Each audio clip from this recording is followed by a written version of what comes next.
चलो जी, बिस्मिल्लाहिर्रहमानिर्रहीम, अस्सलाम वालेकुम, वेलकम टू ऑल। तो आज हमारा चैप्टर 10, और चैप्टर 10 है हमारा न्यू टेक्नोलॉजीज इन डाटा मैनेजमेंट या इंफॉर्मेशन सिस्टम। और उसके अंदर जो पहली टेक्नोलॉजी है वो artificial intelligence and automation, AI. हम पिछली तकरीबन तमाम चैप्टर्स के अंदर जहां पे भी हमारा एआई का जिक्र होता था, हम इसको समझते थे कि ये कैसे काम करती है। मतलब शुरू में मैंने आपको बताया कि आर्टिफिशियल इंटेलिजेंस, इंटेलिजेंस क्या होती है एक्चुअली। इंटेलिजेंस का मतलब होता है सीखना, सीखने की कैपेसिटी, एक्सपीरियंस से, हाँ, फीडबैक से, रीजनिंग से, इन चीजों से सीखना क्या कहलाता है आपका? इंटेलिजेंस कहलाता है। आर्टिफिशियल इंटेलिजेंस का मतलब क्या होता है कि हम उसे सिखा रहे होते हैं, नेचुरली ह्यूमन तरीके से हम उसे नहीं, वो सीख रहा होता है जिस तरह हमारा दिमाग है। कंप्यूटर का अपना नेटवर्क होता है और वो अपने एल्गोरिदम्स को यूज करता है। देखें, हम भी तो थॉट्स, एल्गोरिदम का मतलब होता है थॉट्स, जिस तरह हमारी थॉट्स के पैटर्न होते हैं। जब हम कोई नई चीज सीखते हैं, सोचते हैं, फिर हम उससे क्रिएटिविटी के जनरेट करते हैं। हम सोचते हैं कि अगर मुझे जो मोबाइल है इसकी बैक का कवर ब्लू है, ग्रीन होता तो कैसे लगता। तो ये हमने एक एल्गोरिदम रन किया अपने माइंड के अंदर कि हमने कहीं से ग्रीन कलर उठाया, जैसे कि ये मेरा चैप्टर 10 के नीचे ग्रीन कलर लिखा हुआ है, ये मैंने उठाया और मैंने इमेजिन किया कि अगर के पीछे, इसके पीछे वो ग्रीन कलर होता तो ये मेरा मोबाइल कैसे लगता। बेसिकली आर्टिफिशियल इंटेलिजेंस है क्या? लर्निंग। और आर्टिफिशियल इंटेलिजेंस को ने कहा कि ये ऐसी चीज नहीं है कि जो पहले नहीं थी, मौजूद थी, लेकिन इसकी के पास, हमारे पास वो कैपेबिलिटी नहीं थी कि इसे इस लेवल पे ट्रेन किया जाता कि एक इंसान जो उससे भी ज्यादा तेज काम कर सके। लेकिन वक्त के साथ साथ टेक्नोलॉजी में डेवलपमेंट, और खास तौर पे कौन सी टेक्नोलॉजी की डेवलपमेंट, नेटवर्क टेक्नोलॉजी में, वाईफाई में, इंटरनेट में डेवलपमेंट जो है, उसने हमें इस काबिल बनाया कि हम इतना ज्यादा डाटा एक जगह से इकट्ठा भी कर सकते हैं, उसके ऊपर हम परफॉर्म भी कर सकते हैं, एल्गोरिदम भी लगा सकते हैं, उससे हम लर्न भी कर सकते हैं, उस पर हम फीडबैक भी इतनी क्वांटिटी में प्रोवाइड कर सकते हैं कि हमारा कंप्यूटर जो है वो इन चीज़ों को सीख जाए। पहले ये पॉसिबल नहीं था, इतना डाटा नहीं होता था, डाटा होता था तो इतनी स्पीड नहीं होती थी हमारे पास नेटवर्क की, वाईफाई की, कि हम ये चीज़ें परफॉर्म कर पाते। तो अब नेटवर्क टेक्नोलॉजी के अंदर इंक्रीज हो जाने की वजह से, और दूसरा दूसरा काम, दूसरी जो इंपॉर्टेंट चीज है जिसने एआई को बूस्ट अप किया है, वो है प्रोसेसिंग पावर का इंक्रीज होना। और कल हमने ये डिस्कस किया था कि प्रोसेसिंग पावर वक्त के साथ साथ कैसे इंक्रीज हुई। प्रोसेसिंग पावर होती क्या है एक्चुअली, कि एक वक्त में आपका प्रोसेसर कितने लॉजिक्स परफॉर्म कर सकता है। तो पहले जमाने में लॉजिक्स, मैंने कहा, मैकेनिकली होते थे। तो एक सेकंड के अंदर कितने गियर्स मूव हो सकते हैं? एक बार, दो बार, तीन बार, ज्यादा गियर्स मूव नहीं हो सकते। फिर ये इलेक्ट्रिक में आए तो स्पीड फास्ट हो गई, जिसमें हमारे कैलकुलेटर्स वगैरह आए। फिर हम इलेक्ट्रॉनिक से आगे गए और अब हम न्यूरोलॉजिकल लेवल, या क्या कहते हैं, सब एटॉमिक लेवल जो है, वहां तक चले गए हैं प्रोसेसिंग करने में, कि एक सेकंड में कई सब एटॉमिक लेवल की पार्टिकुलर जो है, पार्टिकल जो है वो प्रोसेस मूव हो सकते हैं, जिनको हम प्रोसेस कर सकते हैं अपनी कंप्यूटर की लैंग्वेज के अंदर। तो प्रोसेसिंग पावर के बढ़ जाने की वजह से भी ये पॉसिबल हो पाया कि जब भी हम एक कमांड देते हैं उसे, जब भी हम उसे एक कमांड देते हैं तो वो उस कमांड से रिलेटेड सारा data within millisecond search करता है। देखिए, फॉर एग्जाम्पल, हम यहाँ पे कुछ खोल लेते हैं, हमारी एआई खुला हुआ है जेमिनी का।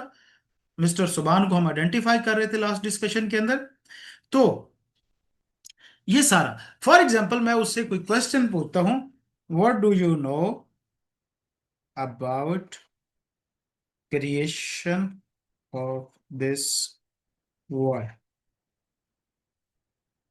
अब ये इस दौरान क्या कर रहा है, ये इसके पास जितना डाटा मौजूद है, इसके पास बुक्स होंगी, रिसर्च होंगी, थ्योरीज होंगी, फीडबैक होंगी, बुक्स होंगी, उन सारों को उसने कितने टाइम में प्रोसेस किया है? मतलब उन सारों के अंदर से इसने गो थ्रू किया, जितना नॉलेज, टेराबाइट पेटाबाइट का डाटा होगा, उसमें से इसने मूव ऑन किया और प्रोसेस करके उसने हमें ये इंफॉर्मेशन निकाल के दी है। देखिए, इतनी ज्यादा उसने हमें इंफॉर्मेशन निकाल के दी। साइंटिफिक पर्सपेक्टिव, अब इसमें उसने दोनों प्रोस्पेक्टिव दिए, इस्लामिक प्रोस्पेक्टिव भी दिया उसने। According to modern science, physics and cosmology begin approximately big bang theory, और वगैरह वगैरह वगैरह। इस्लाम में इसका क्या है, कुरान, creation of the universe as deliberate act by the Allah, blah blah, ये सारी चीजें इसके अंदर लिखी हुई हैं आगे, ठीक है। तो पॉइंट ये है कि इतनी देर में, विद इन सेकेंड्स, उसने कितना डाटा प्रोसेस किया? पीटाबाइट्स का, मिलियन ऑफ गीगाबाइट्स का उसने डाटा प्रोसेस किया, और फिर हमें उसने ये आंसर निकाल के दिया। ये प्रोसेसिंग पावर पहले नहीं थी, और इतनी नेटवर्क स्पीड भी नहीं थी कि मेरा जिस तरह क्वेश्चन उस तक पहुंचा और उसने मुझे आंसर अपना लिख के मेरे तक पहुंचाया है। तो ये वक्त के साथ टेक्नोलॉजी, दो टेक्नोलॉजीज जो हैं जिनके अंदर इंप्रूवमेंट, नंबर वन हमारी नेटवर्क टेक्नोलॉजी, और नंबर टू हमारी प्रोसेसिंग पावर, और तीसरे नंबर पे जिस टेक्नोलॉजी ने ज्यादा रोल परफॉर्म किया आर्टिफिशियल इंटेलिजेंस को इस लेवल पे लाने थे, वो था स्टोरेज कैपेसिटी। क्योंकि जो एआई डाटा यूज करती है वो किसी एक ऑर्गेनाइजेशन का नहीं होता, वो चंद जीबीज का नहीं होता, वो चंद टीबीज का नहीं होता, वो million and million of terabyte का डाटा होता है जो डाटा उनके पास मौजूद है। तो स्टोरेज कैपेसिटी के आ जाने की वजह से, प्रोसेसिंग पावर आ जाने की वजह से, और नेटवर्क स्पीड बढ़ जाने की वजह से ये पॉसिबल हो पाया कंप्यूटर के लिए कि वो डाटा कलेक्ट कर सके, उसके ऊपर वो एक्सपेरिमेंट कर सके, उसके ऊपर वो फीडबैक ले सके, और वहां से वो क्या कर सके, लर्न कर सके। समझ आ गई बात?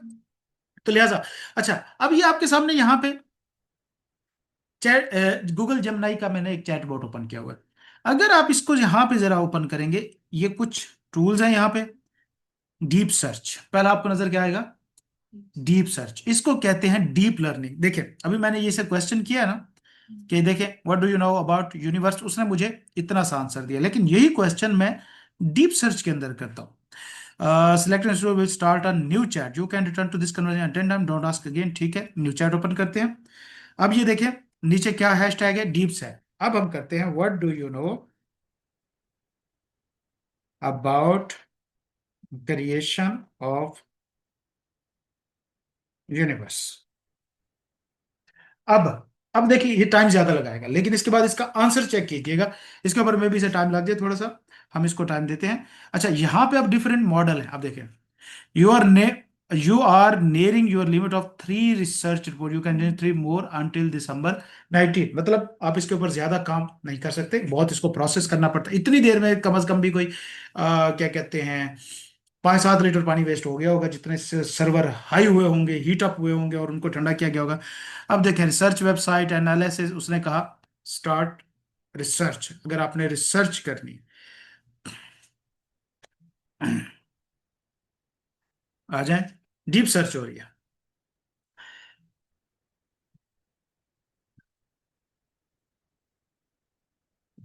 ये मे भी ऑप्शन आपका, ये देखें।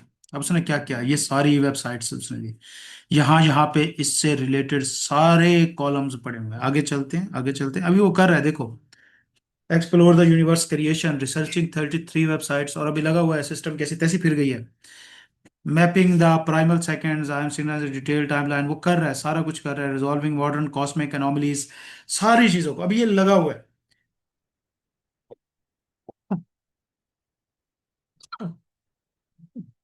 आलम, ये देखें, रिसर्चिंग वेबसाइट्स। खैर, ये जब तक हो रहा है चीजें होने देते हैं, और हम वापस, ये नीचे लगा हुआ है अभी तक, testing cycling and multiverse paradigms, ब्ला ब्ला ब्ला। मुझे तो आइडिया नहीं है, जो रिसर्चर होंगे उनको ज्यादा बेहतर पता होगा। अब कितनी वो रिसर्च कर रहे हैं, देखें, black hole, stars, space, Hubble tensions, ये सारी चीजें आपको बहरहाल कुछ ना कुछ फेमिलियर नजर आ रही होंगी, कॉस्मोलॉजी। खैर, अच्छा, अब इसी के अंदर ही फर्दर फीचर्स मौजूद हैं। जैसे मैंने कहा कि मुझे ये एक बेसिक सा उसने आंसर दिया था, फिर मजीद टूल्स इसके अंदर है। अब इसके अंदर एक टूल है थिंकिंग का। अब ये एक डिफरेंट देखें, एक होता है सर्च, ये अब एआई की ब्रांचेज हैं डिफरेंट। एक है रिसर्च। अभी जो रिसर्च कर रहा है ना पीछे एआई मेरा इस चैट के अंदर, वो एक्चुअली खुद अपनी तरफ से कुछ भी नहीं बना रहा, खुद भी कुछ भी नहीं बना रहा। वो क्या कर रहा है, जो डाटा पड़ा है उसको रिसर्च कर रहा है, उसमें से मेरे काम की चीजें निकाल के मुझे दे रहा है। ये सबसे बेसिक लेवल एआई है। जिस तरह पहले हम गूगल पे करते थे, गूगल पे भी तो सर्च ही करते थे ना, कोई वेबसाइट सर्च करनी है, कोई टैब से वो भी दे देता था। दूसरा, अब ये मुख्तलिफ वर्ड मॉडल है, ये देखें यहाँ पे, create videos, create image, canvas, deep research, guideline learning, मुख्तलिफ तरह के टूल है यहाँ पे। मजीद टूल है थिंकिंग, थिंकिंग वाला अगर हम टूल करते हैं और उससे हम पूछते हैं,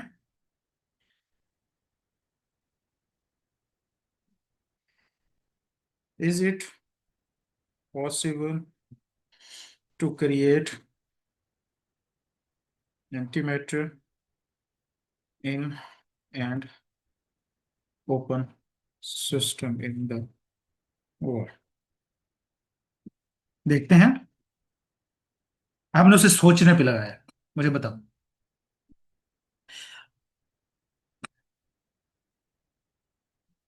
देखें, elaborated. It is absolutely possible. In fact, it happens naturally all around us every day. While we usually think of antimatter as something foundably natural, open system creation. अच्छा, अब एक चीज ध्यान में रखें, ये सारी आपने देखी, ये सारी आप पढ़ रहे हैं, इसके अंदर उसने एक वीडियो का रेफरेंस दिया, सारा कुछ सोचा। ये एक और मॉडल है जिसको जनरेटिव एआई कहते हैं। मतलब आप इससे आइडियाज ले सकते हैं, आप इससे क्या कर सकते हैं, नई चीजें बनवा सकते हैं, इसे बता सकते हैं कि यार मेरे ख्याल में जो है वर्ल्ड जो है वो राउंड नहीं है, world is flat. What do you think about this? आ जाए।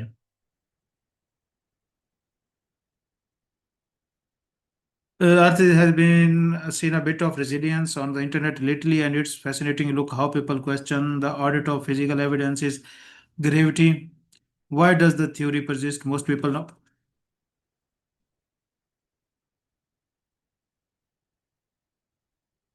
What's यार क्या हो गया?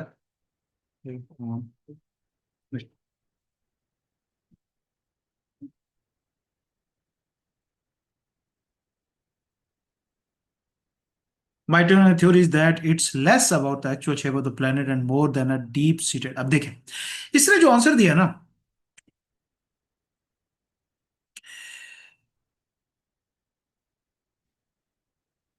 अच्छा उसने मेरी एग्जांपल उठाई, उसने मेरी एग्जांपल उठाई है, मेरी वीडियो उठाई है, सिस्टम इंटेग्रिटी ऑन फ्लैंथ एंड जीपीएस ऑडिट ट्रेल। अच्छा इसके ऊपर मेरी वीडियो भी है यार। अच्छा, पॉइंट भाई फेमस बंदे का मजाक थोड़ी है यार। अच्छा, पॉइंट ये देखें, सिंपल सी बात है कि जब मैंने उसे पूछा था ना कि what do you think about this, तो उसे क्या देना था, कि I have no opinion as per my knowledge, ये हो सकता है। लेकिन उसने देखा my take on the flat earth theories, मतलब वो सोच रहा है भाई, उसकी अपनी एक मेंटेलिटी है। ये एक और मॉडल है एआई का जो अपने एल्गोरिथम को यूज करते हुए फ्यूचर को प्रिडिक्ट कर रहा है, प्रिडिक्टिव एआई या क्या कहते हैं, जनरेटिव एआई। ये दो, ये मजीद फर्दर ब्रांचेस। ठीक हो गया। इसी तरह हम अपनी रिसर्च रिपोर्ट पे चलते हैं और देखते हैं वो कहां तक पहुंची हुई थी, भजन किधर पहुंचे हुए ये देखें। अब ये इसने देख चेक करें रिसर्च रिपोर्ट, ये उसने, ये देखें, ये सारा कुछ बना के दिया मुझे। समझ आ रही है बात? तो बेसिकली एआई जो है उसकी कई ब्रांचेज हैं, उसके कई काम हैं, मैंने आपको अंडरस्टैंड करने की हद तक नॉलेज दे दिया। अब थोड़ा सा बुक से रगड़ा खा लेते हैं। Artificial intelligence refers to the simulation of human intelligence process by machines, particularly computer system. AI enable machine to perform tasks that typically require human intelligence.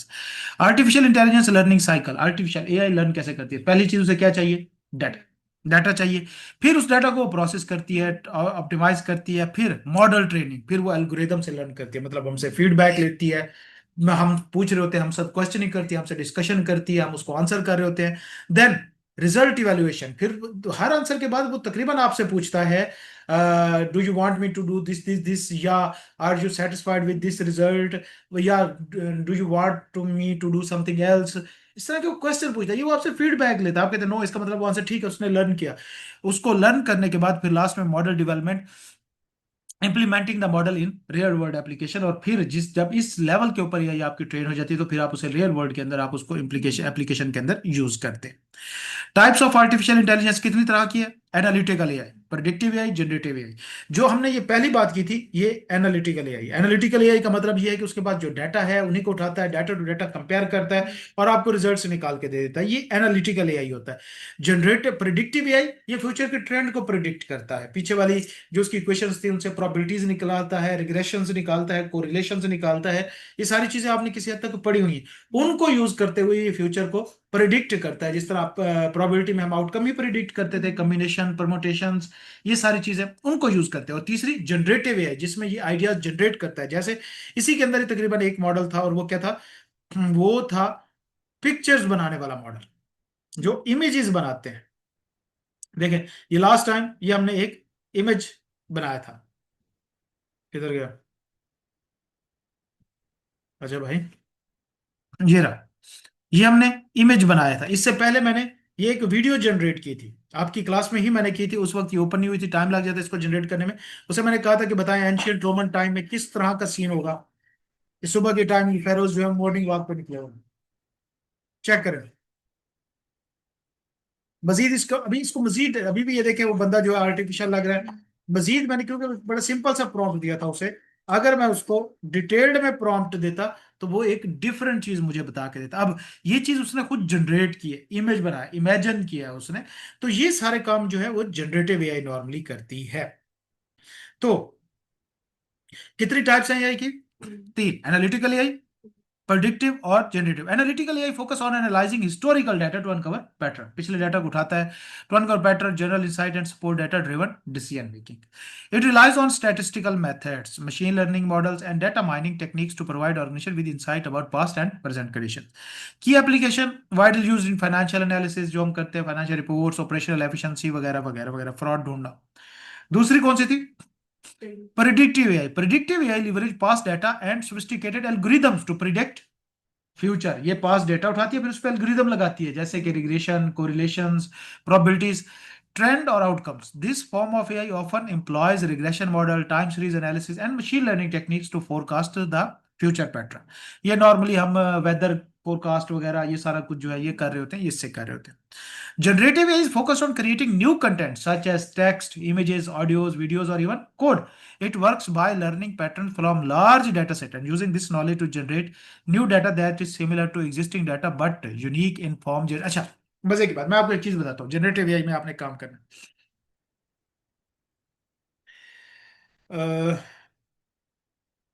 Visual basic, ये एक एप्लीकेशन है। विजुअल बेसिक कोड स्टार्ट सॉफ्टॉनिक से। आपने ये visual basic download करनी है Microsoft की।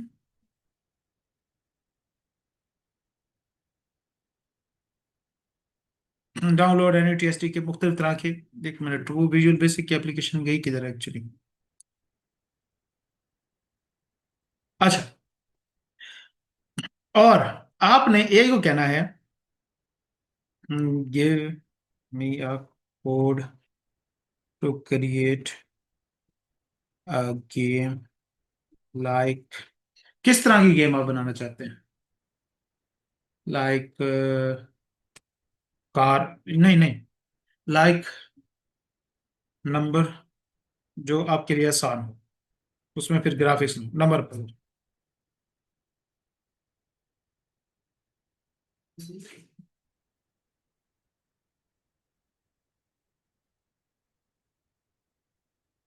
ये लीजिए, ये आपके पास कोड आ गया। ये उसने सारा कोड जनरेट कर दिया, ठीक है। इस कोड को यूज करते हुए आपने गेम जनरेट करनी है, क्रिएट करनी है। उससे पूछ लेना है कि कौन सा प्लेटफॉर्म में यूज करूं। मतलब C++ होता है, विजुअल बेसिक्स होते हैं मुख्तलिफ, ये विजुअल स्टूडियोज होते हैं जो कोडिंग के लिए आपको प्लेटफॉर्म प्रोवाइड करते हैं। उनसे आपने पूछ लेना इससे कि मैं किस प्लेटफॉर्म को यूज करूं, फिर उसके अंदर आपने ये कोडिंग करनी है, और उसके बाद फिर आपने रन करनी है, टेस्ट करनी है गेम की, गेम चलती है कि नहीं चलती। वो गेम इतने इस तरह शो नहीं होगी, जिस तरह इस तरह शो नहीं होगी कि जिस तरह क्या कहते हैं ये, हमें नॉर्मली इधर इमेजेस फॉर्म नजर आती है, ये बड़ा फिर आगे डिफरेंट काम होता है, इसके लिए यूनिटी डेवलपर या उन चीजों के साथ जाना पड़ेगा। आपने बेसिक एक मॉडल वो आपको समझाएगा, तो आपने ये गेम क्रिएट करके देखनी है कि इसको प्ले करके देखना है। नंबर पजल्स उससे पूछना भी है कि ये किस तरीके से काम करेगी। तो ये बेसिकली मेरे ख्याल में उस तरह की गेम होगी कि वो कहेगा कि आपने एक नंबर गेस करना है जो कि 30 से कम है और 10 से ज्यादा है, और फिर देखते हैं कि आप कितने मूव्स के अंदर वो गैस कर सकते हैं। जैसे आप कहेंगे ना कि नंबर 20, तो वो कहेगा नहीं, इससे ज्यादा नीचे है। फिर आप अगर कहते हैं 18, तो वो कहेगा नहीं, इससे ऊपर है। अब देखते हैं कि एक्चुअली आप कहाँ पे गैस करते हैं। नंबर गेम टाइप इस तरह की चीज होगी। आई एम नॉट श्योर, लेकिन वो खुद आपको बता देगा कि किसने, हर किसी के लिए वो डिफरेंट गेम क्रिएट करेगा। तो ये क्या है, ये क्या चीज, ये वाली गेम दुनिया में पहले एग्जिस्ट करती है? नहीं, उसने खुद एक गेम जनरेट करके दी है। तो ये जनरेटिव एआई होती है। इंडस्ट्रीज गेम्स वगैरह जनरेट में algorithm using in generative AI use variety of algorithms of variety of sophisticated algorithm to create new content such as text, image, music, blah blah blah। उनके कुछ नाम हैं used in अच्छा, unique, some of the most prominent algorithm used in generative AI include generative adver adversarial networks, GANs, variational auto ऑटोनिकोडर या मुख्तलिफ है, ठीक है ना, ये आपने एक बार देख लेने हैं जो भी है। इस तरह आपको पता होना चाहिए एल्गोरिथम। उसके बाद न्यूरल नेटवर्क। न्यूरल नेटवर्क क्या होता है, देखिए, जिस तरह हमारा दिमाग है ना, इसकी कितनी लेयर्स है आपको पता है हमारे माइंड के? हमारी एक लेयर वो है, हमारे माइंड की एक लेयर जो विजिबल लेयर है। अगर मैं हाथ हिला रहा हूं, ये हिला कौन रहा है? मेरा दिमाग, इसको आप देख सकते हैं, मैं सुन रहा हूं, आवाज मेरे कानों में जा रही है। दूसरी होती है हिडन लेयर, जो अंदर प्रोसेसिंग हो रही है सारी, जिसके अंदर कॉन्शियस माइंड, अनकॉन्शियस माइंड आता है, और फिर आउटपुट होती है। तो मैंने पहले उसको इनपुट देनी है। हमारे माइंड की डिफरेंट लेयर होती है, जिस तरह कॉन्शियसनेस होता है, अनकॉन्शियस माइंड होता है। बाकी आपने बायो में भी कुछ पढ़े होंगे, ये पीछे वाला दिमाग जो होता है, छोटा दिमाग, बड़ा दिमाग, मुख्तलिफ लेयर्स। सेम इसी तरह एआई के अंदर भी न्यूरल नेटवर्क होते हैं। उसकी कितनी कंपोनेंट्स है न्यूरल नेटवर्क के? तीन कंपोनेंट्स हैं। कौन कौन से? Input layer receive raw data और फीचर्स। हिडन लेयर्स ये क्या करती है, मैथमेटिकल कंप्यूटेशन करती हैं, प्रोसेसिंग करते हैं। और फिर आउटपुट लेयर जो कि प्रोड्यूस करती हैं फाइनल रिजल्ट्स, ठीक है। Each layer composed of neutron also called nodes that neurons also called nodes that are connected by weights which are adjusted during the learning process. अब ये टेक्निकल लैंग्वेज है जो आईटी वालों को ही बेहतर पता होगी। बायो की लैंग्वेज, हाँ ठीक है, बायो के अंदर भी ये चीजें डिस्कस होती है, लेकिन कंप्यूटर के अंदर ये डिफरेंट होती है। उस तरह कनेक्शन नहीं होती जिस तरह हमारे प्रोटीन्स को यूज करते हुए कनेक्शन बनाते हैं। ये प्रोटीन नहीं यूज करते, ये इलेक्ट्रो सिग्नल्स और उन चीजों को यूज करते हैं। न्यूरल नेटवर्क काम कैसे करता है?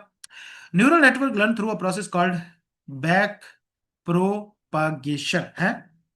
Back propagation, which involve forward pass input data flows through the network to generate predictions. Loss calculation, इस दौरान में फिर लॉस कैलकुलेट किया जाता है। लॉस से मुराद कि जो आपने प्रिडिक्ट किया था या जो आपने आंसर दिया था वो कितना ठीक है या गलत है। जो फीडबैक आपसे चैट जीपीटी लेता है। और फिर backward pass, the network adjust internal weights to minimise this loss using algorithm like gradient descent. से कुछ एल्गोरिदम है, इनको यूज करते हुए वो फिर जो उसने बीच में गलतियां की थी, एरर्स किए थे, उनको वो एडजस्ट करता है। This process is repeated over multiple epochs until the network achieve acceptable performance. बार बार वो लोग उसे टेस्ट कर रहे हैं, क्वेश्चन पूछ रहे हैं, बार बार फीडबैक ले रहे हैं, और फिर उसको रिपीट कर रहा है, और फिर उसको अपने हिसाब से एडजस्ट कर रहा है आंसर को। Application of neutral neural network, image बनाने हो, स्पीच, ऑडियो में हम जिस तरह चैट जीपीटी से क्वेश्चन कर रहे होते हैं, नेचुरल लैंग्वेज प्रोसेसिंग जो हम ये आंसर कर रहे हैं, chatbots AI, chat GPT, financial fraud detection, medical diagnosis, autonomous vehicles वगैरह, ये सारे एप्लीकेशन ऑफ न्यूरल नेटवर्क्स है। टाइम ऑफ न्यूरल टाइप्स कितनी है न्यूरल नेटवर्क्स की? चार। Feed forward, convolutional, recurrent neural और deep neural network. Deep neural network की हमने अभी एक एग्जांपल देखी, जिसको हम डीप सर्च कहते हैं, ये डीप थिंकिंग कहते हैं, कि बहुत ज्यादा अंदर जाके सोचता है। Feed forward neural network, data moves in one direction from input to output, बस खत्म। Conventional neural network specialise for image and spatial data analysis. Spatial क्या होता है, गूगल कर लीजिएगा। Recurrent neural network design for sequential data like time series और languages वगैरह। Deep neural network with many hidden layers, the foundation of deep learning. Generative adversarial network, GANs, जिनको हमने कहा जनरेटिव एआई। जनरेटिव एआई का काम क्या होता है? जो सोचती है, जिसके अंदर थिंकिंग कैपेसिटी होती है, जो पैटर्न को, मुख्तलिफ चीज़ों को प्रोसेस करके, एनालाइज करके, थिंक करके फ्यूचर को प्रिडिक्ट करती है या चीज़ों को बना सकती है। प्रिडिक्टिव नहीं, जनरेटिव। वो यूज करती है generative adversarial networks. GANs are a class of machine learning framework introduced by Ian Godfellow in 2014. GANs consist of two neural network, a generator and a disseminator, which work against each other in a zero sum game. Zero sum game, हम इसका नाम शायद आपने आपने नहीं सुना होगा। किस जमाने में BMBS होती थी तो वहां पे game theory, zero sum games मुख्तलिफ, मैं इसके ऊपर बाद में आपको क्लियर करूंगा। The generator learner from training data provided to it and creates synthetic new data, images, text, etc. While the discriminator evaluates whether the data is real or fake created. How GANs work? Generator tries to create new data points that resemble the real data set, such as an image that looks like a real photo. Discriminator का क्या काम है? Discriminator assess the quality of the generated content by comparing it to real data. It tries to determine if the content was created by the generator और is part of the original data set. अगर तो उसे पता चले कि भाई जो generator था उसने कोई ओरिजिनल ही कोई फाइल उठा के दे दिया, तो इसका मतलब है कि उसने खुद तो कुछ बनाया नहीं। तो ये फीडबैक का, ये ऑटोमेटेड फीडबैक का एक मैकेनिज्म है कि जनरेटर एक इमेज बनाता है, डिस्क्रिमिनेटर उसे बताता है कि क्या ये इमेज तुमने ही बनाई है या किसी की बनी हुई उठाई। अगर उसने नहीं बनाई होगी तो उसको रिजेक्ट करेगा, वो उसको दोबारा बनाने को कहेगा। तो बेसिकली ये ऑटोमेटिक फीडबैक ऑप्शन होता है। Adversarial process, the two networks are trained simultaneously, generator or discriminator, improving its ability to produce more realistic data. Compare करके बताता है, वो कहता है भाई तुमने बनाया है, ये इसके साथ मिलता है, नहीं ये तुम्हारा नहीं लग रहा, इसके साथ कंपैरिजन करता है, फर्क करता है। Data and discriminator getting better at distinguishing between real and fake data. The competition between the two network helps the generator improve its output until it produces a highly realistic content that can fool the discriminator into recognizing its real data. तो basically generative AI में लोग क्या काम कर रहे हैं कि ऐसी चीजें बनाई जाएं जो बेसिकली रियलिटी के करीब, और उसको प्रिडिक्ट ही ना किया जा सके कि ये रियल है या फेक है। एप्लीकेशन, इमेज बनाना, वीडियो बनाना, स्टाइल ट्रांसफर इमेज, मतलब आप अपना इमेज देते हैं, उसे कहते हैं पाइन, वो उसके अंदर मुझे बना दो, वो जो भी नया वो एक ट्रेंड चल रहा है, तो वो इस स्टाइल ट्रांसफर इसको कहते हैं। चलें जी, आज के लिए इनफ है बस, इंशाल्लाह कल फिर आगे करेंगे, अभी फिर ज्यादा हो जाएगा। लेकिन आपने इसको एक बार पढ़ना है, ये जेमिनी को आपने एक्सप्लोर करना है, और उसके बाद आपको मैंने जो टास्क दिया वो परफॉर्म करना है, फिर मजा आएगा इसको पढ़ने का। नहीं तो फिर आप एक कुगू बन के बैठे होंगे। ठीक है बच्चे, ओके, अल्लाह हाफिज।